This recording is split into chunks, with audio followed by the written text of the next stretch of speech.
you're going to find that after a while you are deeply committed. The idea of a leap of faith, while it's a wonderful phrase, in a way doesn't capture all of what Kierkegaard wants to get at here, because it might not be simply a jump, a leap, all at once, but many times, take falling in love again as an example. It is simply a step-by-step process, and at the end of quite a number of steps, what you find is you have wholeheartedly committed yourself, even if at no point in the chain of decisions did you ever think that that's what you were doing. There's a sense in which making these decisions and having these passions may not be evident to anyone else. And I've said that quite a few times. Let me make a little more plausible that very notion. If the emotion in question is perhaps rage, William James is certainly right when he tells us that it is impossible to think of someone in a rage without at the same time imagining them prone to vigorous action. But if the emotion in question is faith, what action is it that's relevant? Now, there are some very unusual instances in which action may be obligatory, and I'll talk about those in the next lecture. But in general, the idea that in faith one is, as James would put it, moved to vigorous action doesn't make a lot of sense. The same might be said of love. The idea of love moving you to vigorous action. And let's leave aside sort of some rather untoward suggestions. But you can love someone with all your heart, and this may never be discernible to them or to anyone else. And of course, this also emphasizes the importance of the personal nature of all these choices and passions. There was an example in Camus that we mentioned just before we finished with him. An example that comes from Myth of Sisyphus, where a man is talking in a phone booth, and he is arguing or yelling or making gestures, and he strikes us, as Camus puts it, as absurd. Well, Kierkegaard actually anticipates him with the same notion, the idea of people from the outside appearing absurd.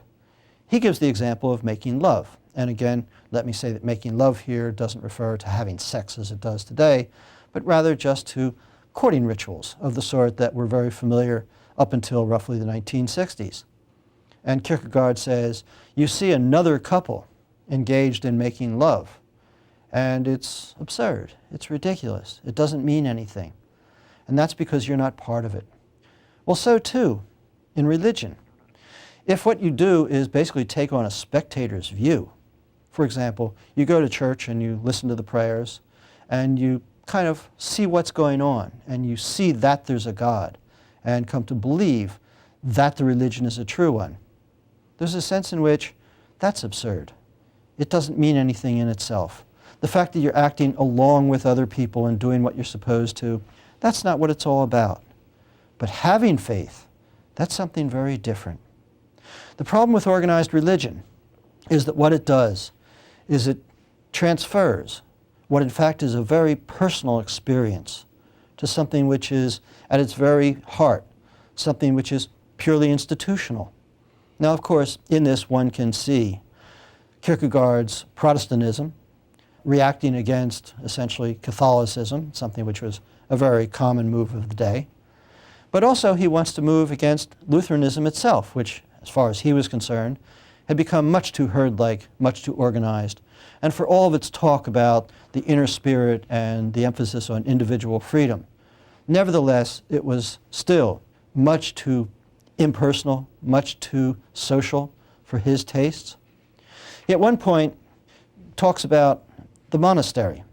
And while one thinks about him in reaction against a certain aspect of Catholicism, in another sense, he wants to say there was something that Catholicism had right, which Lutheranism has abandoned. Martin Luther often gets credit for, as Kierkegaard puts it, breaking us out of the monastery. What Kierkegaard says is he wants to break back in, that there's a sense in which the monastic life, the life in which one is devoted wholly to God, in which such questions about marriage and career as he faced don't arise. In a way, that is the ideal Christian life.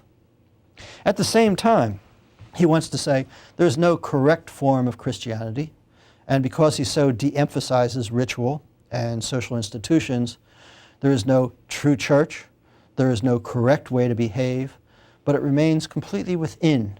It's the religious person himself who must decide what kind of religion is suitable for him. I mentioned before that when Kierkegaard talks about religion and uses that general term, he almost always means Christianity and Lutheranism in particular. But I think it's very important to say that most everything that he says could be translated pretty easily into almost any other religion you like. What's important is that it must not pretend to a kind of objectivity. It must have subjective forms. It must have some sense in which one must make a leap, or at least a series of choices, to accept it. It can't simply be a tribal religion in the sense of a religion which you belong to just because you're a member of the tribe. But nevertheless, I think, for example, of Buddhism as a fairly radical example. And it seems to me what Kierkegaard is saying about the religious life and religious choices can be very readily translated into something like a Buddhist ethic as well. Or going even further afield, in China, if you look at a religion like Taoism, not so much Confucianism, but Taoism certainly, I think one can make a fairly clear argument that committing yourself possibly step by step through your choices and passionately throwing yourself into the religion is exactly the way it should go. In fact, I have friends who have converted to Buddhism and to Taoism, and as I now retrace their steps in my mind, I can see that what they were doing was following a very Kierkegaardian recipe. They felt this enormous subjective hunger for something which they usually called spirituality. They didn't find it in their native religion. They had read some Buddhism, read some Taoism, were fascinated by it. That, of course, in itself was not yet a choice or a commitment, except in a very minor way. But when they, for example, would go to join a monastery, or when they would actually undertake a long series of ritual transformations, what they were doing was, in effect, making just that leap of faith that Kierkegaard talks about. But under what circumstances should you make such a choice? And of course, as soon as I use the word should, I've kind of undermined my own point, because Kierkegaard wants to say there's never a should about this, much less an objective ought. The idea is that people have needs, and these needs vary. Kierkegaard doesn't speculate very much about where the needs come from, although in his case I think we can fairly safely say it comes from his upbringing, from his rather neurotic father, from the sense of enormous guilt and this sense of inadequacy that he got as a young man. It has to do with his unhappiness and the idea that he was keen not on becoming a happy person, something he tried and found was not for him, but rather his being so keen to find a truth for which he can live and die, his being so keen to find something that he could wholly devote himself to. Well, suppose you're not like Kierkegaard, and most of us are not. What does he have to say to us? Well, you could just read the whole thing as rather complicated autobiography in some rather fancy philosophical language, but I think that would be to misunderstand it thoroughly. Kierkegaard writes in a remarkably varied way. Some of his philosophy is, in fact, almost a parody of the Hegelian form with all the Hegelian language and its obscurity. Much of his philosophy, especially the stuff that he writes just for himself, is aphoristic. It's very simple. It's almost like little sayings and reminders about how one should live one's life.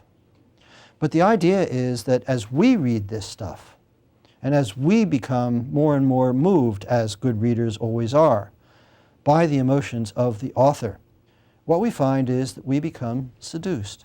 And that's a language that Kierkegaard takes very seriously. You can't argue someone into religion. You can't argue someone into existence.